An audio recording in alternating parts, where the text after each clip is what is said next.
Greetings, people. Yard Reviews, a show where we give you a multicultural perspective on all things film and television. I'm your host, Sadiq Johnston. I'm joined by my co-host, Irv. Hello. Joined by the producer, Dan. Of course. Alright, so listen, guys, not a lot of movie news out. We're just going to keep this one short and sweet. So, Irv, let's get it rolling. Okay, so we saw a preview of PlayStation's new show. Yeah, called yeah.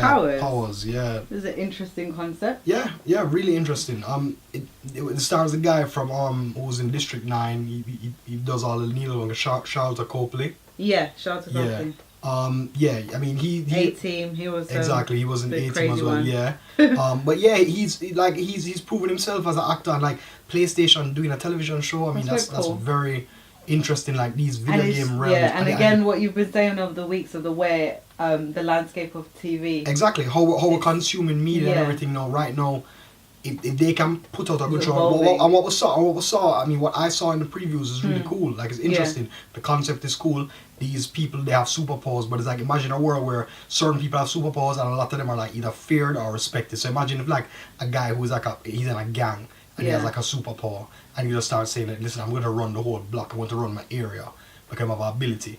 And then you have some people who are just like good, some people who are bad. So you have these people who are like police and everything. Yeah. And like this one guy, I think, one of that cop, the lead guy shot, I think he used to have a power, but it was depowered. So it's like he has issues now. Yeah. So he used to be great, but now he's just normal. So it's like I think he's going through issues. So it's a ill dynamic. Yeah. Real ill dynamic. So I'm really looking forward to that. I hope it turns out good. I hope it's just not crap. You know what I mean? 'Cause, well, it premieres March 10, and then every episode will be weekly. the weekly after that. Yeah, and the first season is 10 episodes, so that's nice. Yeah, that's short yeah. and sweet. You know, Exactly. if the reactions, who knows, it can get extended. But yeah, I'll check it out when it comes out. So yep, next all our business.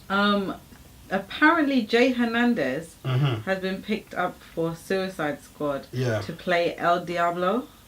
Yeah, I mean that's interesting. To be honest with you, I'm familiar with the Suicide Squad for certain characters, but El Diablo, really not too familiar with him. But I can tell you this: the Suicide Squad. One thing about them, what made them famous, is they get all these characters, all these villains, and some of them end up dying. So who knows, yo? They might have all these big names or whatever. Because you'd have like a guy that dies in like the first 5 minutes of the mission. You know what I mean? Because he's just trying to do something wrong. You know, trying to escape or trying to ditch or whatever. And then these guys, they have bombs in their heads. Damn. So if they're not doing the mission, all Amanda Waller does is to press a button, and a person's head's blown off, just like that. Goddamn. So yeah, these guys have to complete the mission. They have no choice. Yeah. So you have some people who try to go rogue and stuff, who try to leave out the mission, but they end up dying. So who knows? He might be a throwaway character, but he might not be. But in the Suicide Squad, goes at this point. anything goes. Anybody can go in Suicide Squad. I mean, that's just how they did it. Like, the team switched up so many times. Okay. There's been so much of a rotation because some people go on missions, they just don't come back. And that's just, and they're all like D-class villains anyway, so they're not like major villains. So it's like when they die, and when they die in a comic book, you don't die forever. They just bring you back somewhere. So that's just how it works. Yeah. That's comics for you. But yeah, I mean, I'm still looking forward to it. I mean, this has so much star power already. Adding more people to it, and it's gonna make it bigger. It's gonna be huge on a huge scope. And I see what DC is doing, and trust me, what they're doing right now. Them reimagining characters, taking stuff to the next level. Batman vs v Superman is gonna show us what these people are about and what this universe is about. And once you get into that, and if that turns out being good. It doesn't even have to be great. If it's good, then trust me, everything should be good after that. You know what I mean? That's just it. So yeah, next order of business. So your main squeeze. Oh man, my boo. Your boo thang from Gotham.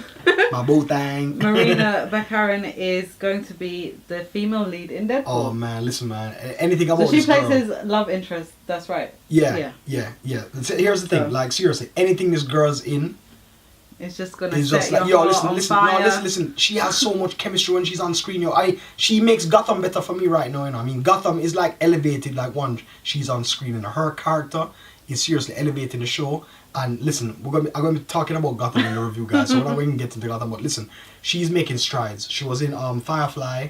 She was in Homeland. I mean, she's in a lot of these films. She was in like the V series or whatever. I've been like a fan of her from like a long time, and like now, like seeing her elevate like from TV to film. Yeah, just give me more of her on screen, yo. She's just dope. She just has this look, man. She just has this look. I don't know what is it when she comes on screen. I was like, I'm just love heart eyes. I'm gonna put the emoji over your face when I edit this. When I see her on screen, she's just dope. She's just dope, living, walking dope. Anyway, but yeah, listen, anything I'm looking for. That makes me look forward to the Deadpool movie more. So yeah, next order of business. Kodi Smit-McPhee has been cast as the Nightcrawler in the X-Men Apocalypse. Yo, listen, yeah, well, listen. The more actors I hear they're getting these characters. Yeah. I'm really looking forward to it. I know that he might not have like a large role, but I mean, I think. But what we saw in Rise of the Planet of the Apes, you know, he's like, you know what I mean, a decent character, you know, and I feel that he's going to have potential. So this is just one way of getting him out there. I think that, you know, like with X-Men, you know, you have a whole bunch of these different characters and stuff, and a lot of them don't really get that much screen time, but yet they still play a part in the story, the fit. You know what I mean? Like X-Men, like had this whole bunch of characters, and Days of the Future Past was just like a good movie. Like everything just kind of fit together. Yeah. It don't matter. They got like reasonable amount of screen time, and it just worked. And I think that, you know, it's just gonna work for him. You know what I mean? And that's gonna lead him to getting more roles. But I mean, listen, if you're a part of a superhero franchise, you don't say no to that. You run with that. You know what I mean? You do. Even if you have like 5 lines, just work with it. That's it. So yeah, next order of business. Finally, the big news. Yeah, the biggest news of the My day. boo thang. So we saw the picture of Jason Momoa as Aquaman. Yeah, I'm not gonna lie to you. Straight up. That looked G. It straight up is, yeah, it's G. You look good.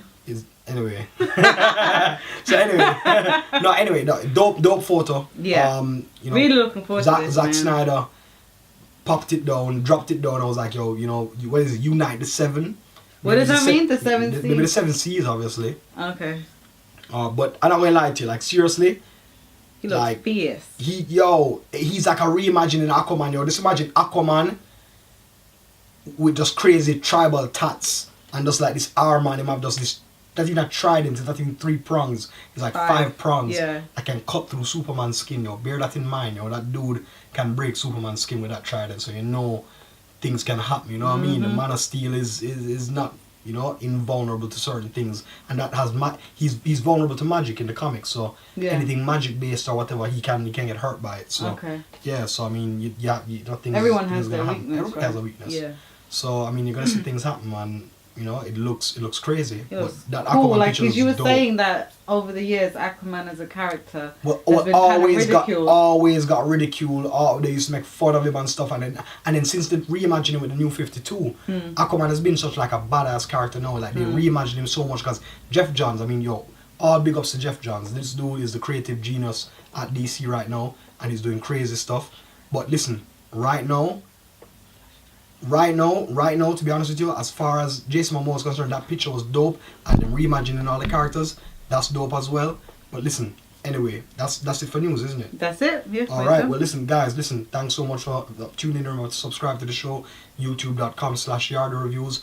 Also remember to email us at yardy.reviews@gmail.com, as well as follow us on Twitter at yardyreviews. And also log on to Irv's WordPress. All the reviews, all the shows, all our articles are there. Big picture, small screen.wordpress.com. Check that out. Anyway, me and Irv and Dan signing out. Big up yourself.